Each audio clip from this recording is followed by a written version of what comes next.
በስመ አብ ወወልድ ወመንፈስ ቅዱስ አሐዱ አምላክ ግንቦት 21 በዚህች ዕለት አምላክን የወለደች እመቤታችን ቅድስት ድንግል ማርያም በደብረ ምጥማቅ በስሟ በተሰራ ቤተክርስቲያን ጉልላት ላይ በብርሃን መርከብ ተቀምጣ ፊቷ በግልጥ ስለመታየቱ የክርስቲያን ወገኖች ሁሉም ታላቅ በዓልን ያደርጋሉ። እርሷም በልጇ የመለኮት ብርሃን የመጎናጸፈች ናት። በዙሪያዋም የመላእክት ሰራዊት የመላእክት አለቆች በየማዕረጋቸው ክንፋቸውን ዘርግተው ይቆሙ ነበረ፣ ይጋርዷታልም። ሱራፌልም ማዕጠንታቸውን ይዘው ለንግስናዋ ገናናነት ይሰግዳሉ። በየስግደታቸውም እንዲህ እያሉ ያመሰግኗታል።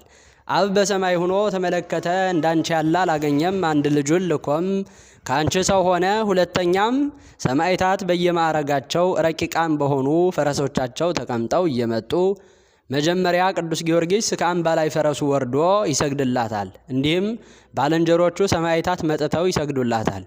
ከእርሱም በኋላ የሚመጣው በዱር ፈረስ የሚቀመጥ ይህ መርቆሪዎስ ነው። ከዚያ በኋላ ሰማዕታት ሁሉ በመከታተል መጥተው ይሰግዱላታል፣ ምስጋናም ያቀርቡላታል። ሁለተኛም ደግሞ የጻድቃን አንድነታቸው መጥተው በፊቷ ሰግደው ይመላለሳሉ። ሄሮድስ የገደላቸው ሕፃናትም መጥተው ይሰግዱላታል። በፊቷም እየዘለሉ አንዱ በአንዱ ላይ እየዘለለ በመተቃቀፍ ይጫወታሉ። የተሰበሰቡትም ባዩ ጊዜ ደስታ ይመላቸዋል፣ በሰማይም ያሉ ይመስላቸው ነበረ። እናትና አባቱም የሞቱበት ቢኖር ወይም ከዘመዶቹ ወይም ባልንጀሮቹ ቅድስት ድንግል እመቤቴ ሆይ እገሌን አሳየኝ ብሎ በሚለምናት ጊዜ ቀድሞ በነበረበት መልኩ ያንን ጊዜ ታመጣዋለች። ደግሞ መሐረማቸውን ወደ ላይ ይወረውሩታል። የወደደችውንም በእጅዋ ተቀብላ መልሳ ትመልስላቸዋለች፣ ትሰጣቸዋለች። ለበረከትም በየጥቂቱ ይከፋፈሉታል። እንዲህም 5 ቀን ሁሉ ክርስቲያንም እስላሞችም አረማውያንም ያዩዋታል። ወደ ቤታቸውም ለመሄድ ሲሹ በፊቷ ሰግደው ይሰናበቷታል። እርሷም ተባረካቸውና ይመለሳሉ። ለእግዚአብሔር ምስጋና ይሁን። እኛንም አምላክን በወለደች በእመቤታችን በቅድስት ድንግል ማርያም አማላጅነት ይማረን። በረከቷም ከእኛ ጋር ይኑር ለዘላለሙ አሜን። አባ መርትያኖስ። በዚህች ዕለት የከበረ አባት አባ መርትያኖስ አረፈ። ይህም አባት በልጅነቱ በአንድ ቅዱስ ከሆነ አረጋዊ አባት ዘንድ መንኩሶ ታላቅ ገድልን ተጋደለ። ከዚህ በኋላ ሐመረ ኖህ ወደምትባል በቄሳሪያ ወዳለች ገዳም ሄደ። በዚያም እጅግ በጣም የበዛ ገድልን ተጋደለ። በጸሎት በጾም በስግደትም በሌሊትና በመዓልት በመትጋት እየተጋደለ 67 ዓመት በኖረ ጊዜ የገድሉና የትሩፋቱ ወሬ በቦታው ሁሉ ተሰማ።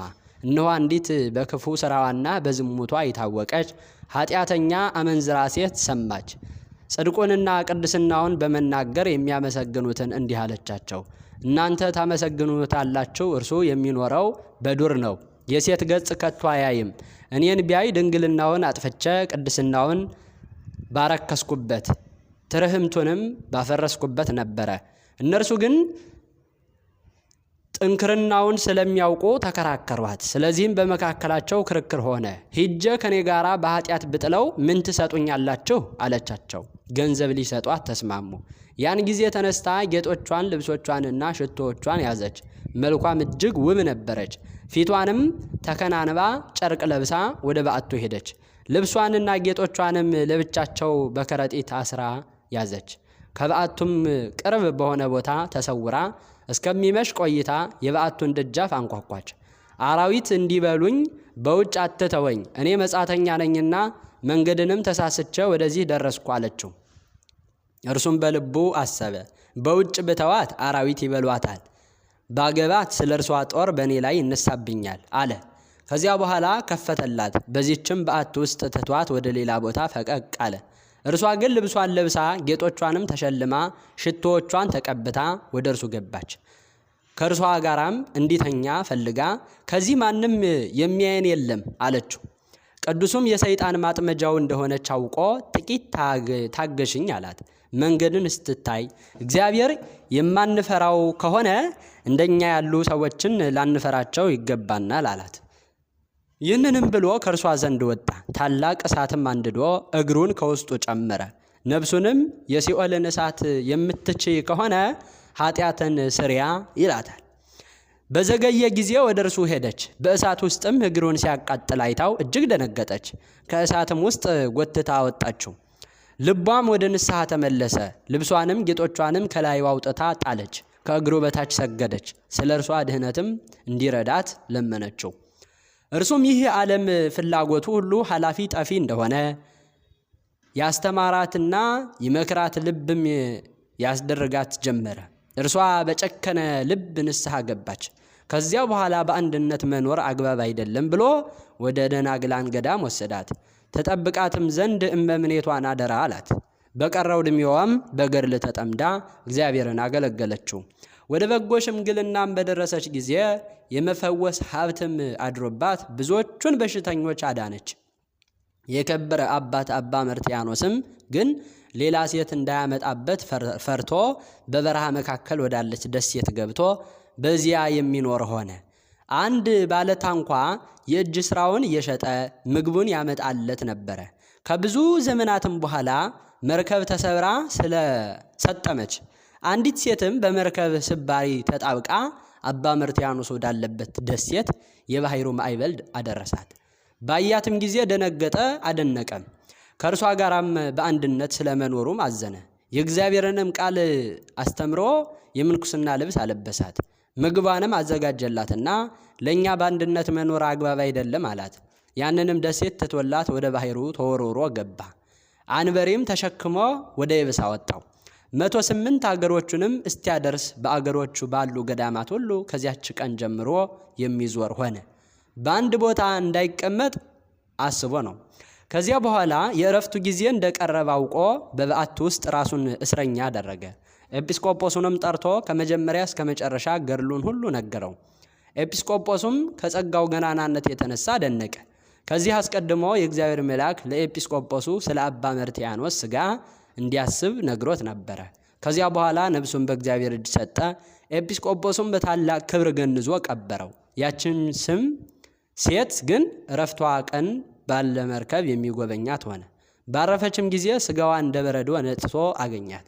ሥጋዋንም ወደ ሀገሩ ተሸክሞ ወስዶ ቀበራት። ለእግዚአብሔር ምስጋና ይሁን፣ እኛንም በቅዱሳኑ ጸሎት ይማረን፣ በረከቱ ከእኛ ጋር ትኑር ለዘላለሙ አሜን። ቅዱስ አሮን ሶርያዊ። በዚህች ዕለት ከልጅነቱ ጀምሮ ተጋዳይ የሆነ አባ አሮን ሶርያዊ አረፈ። ለዚህም ቅዱስ የመፈወስ ድንቆች ተአምራትን በማድረግ ሀብት ተሰጥቶታል። ይኸውም እንግዶች መነኮሳት ወደ እርሱ በመጡ ጊዜ የርግብ ግልገሎችን አብስሎ አቀረበላቸው። ሥጋ እንበላም ባሉት ጊዜ በላያቸው አማትቦ ርግቦችን አድኖ እንዲበሩ አደረጋቸው። ደግሞ በተራራ ላይ ገዳም ሰራ። ውሃው ከተራራው በታች የራቀ ነበረ። በጸለይና በእጁ ባማተበ ጊዜ ስቦ ከተራራው ላይ አወጣው። በአንዲት ቀንም ሰይጣን በክንፎቹ ሊያጠፋቸው ወደ እርሱ መጣ። እርሱ ግን በላዩ ባደረ በመንፈስ ቅዱስ ተንኮሎን አውቆ ና ወደ በዓት ግባ አለው። በገባ ጊዜም በላዩ ዋሻውን ደፈነው። ታላቅ የቋጥኝ ድንጋዮች ጫነበት። ሰይጣንም አፈረ። ደግሞም ሁለተኛ የአካ ሀገረ ገዥ በሞተ ጊዜ በጸሎቱ አስነሳው። ደግሞ ውሃ የሚቀዳባቸውን 4 እንስራዎቹን በአንበሳ እየጫነ በመውሰድ 10 ዓመት ያህል ኖረ። ከዚያ በኋላ ወደ ዘላለም ሕይወት ሄደ። ለእግዚአብሔር ምስጋና ይሁን፣ እኛንም በከበረች ጸሎቱ ይማረን፣ በረከቱ ከእኛ ጋር ትኖር ለዘላለሙ አሜን። በዚህችም ዕለት የነቢይ አሞጽ የበረዶላ መታሰቢያቸው ነው። በረከታቸው ከእኛ ጋር ለዘላለሙ ትኖር አሜን። ለአባት እናቶቻችን የተገለጠች እመቤታችን ለእኛም በረድኤት ትገለጽልን። ጣዕመ ስሟ በአንደበታችን ጣዕመ ፍቅሯ በልባችን ይደርብን አሜን። ግንቦት 21 ቀን የሚከበሩ ዓመታዊ የቅዱሳን በዓላት: ቅድስት ደብረ ምጥማቅ የእመቤታችን መገለጥ፣ አባ መርትያኖስ ጻድቅ በዝሙት ላለመሰናከል እግራቸውን በእሳት ያቃጠሉ አባት፣ ቅዱስ አሮን ሶርያዊ፣ ቅዱስ አሞጽ ነቢይ። ወርሃዊ በዓላት: አበው ጎርጎርዮሳት፣ አቡነ ምእመነ ድንግል፣ አቡነ አምደ ሥላሴ። የምድር ባለጠጎች አሕዛብ ሁሉ በፊትሽ ይማለላሉ። ለሐሴቦን ንጉሥ ልጅ ሁሉ ክብሯ ነው። በወርቅ ዘቦ ልብስ የተጎናጸፈችና የተሸፈነች እናት በኋላ ደናግሉን ለንጉሥ ይወስዳሉ። በአባቶችሽ ፈንታ ልጆችሽ ተወለዱልሽ። በምድርም ሁሉ ላይ ገዢዎች አድርገሽም ትሾሚያለሽ። ለልጅ ልጅ ሁሉ ስምሽን ያሳስባሉ። ዘአቅረብኩ ማሕሌተ አዘኪሬ አእላፈ ምለተ ጸምዱከ ዘልፈ ለእለ ያነብብ ተወከፍ ዘንዴቴ መጽሐፈ እንተረሰይ ከግዚኦ ጸሪቀ መበለት ወኩፈ እምለ አብኡ ብኡላን ዘተርፈ ነቢያት ቅዱሳን ሰባኪያን ሰማዕታት ጻድቃን መላእክት ትጉሃን ደናግል አዲዮ መነኮሳት ሄራን ባረኮ ጉባኤ ዛቲ መካን እስከ አረጋዊ ልሂቅ ወምንዑስ ሕፃን ለዘ ጸሐፎ በክርታስ ወለዘ አጸሐፎ እንዘ ይደርስ ለዘ አንበቦ ወለዘ ተርጎሞ በልሳነ ሐዲስ ወለዘ ሰምዐ ቃሎ በእዝነ መንፈስ በጸሎተ እሙ ማርያም አራቂተ ኩሉ እምባይ ስውረ ይመሐረነ ኢየሱስ ክርስቶስ አሜን። ይማረን።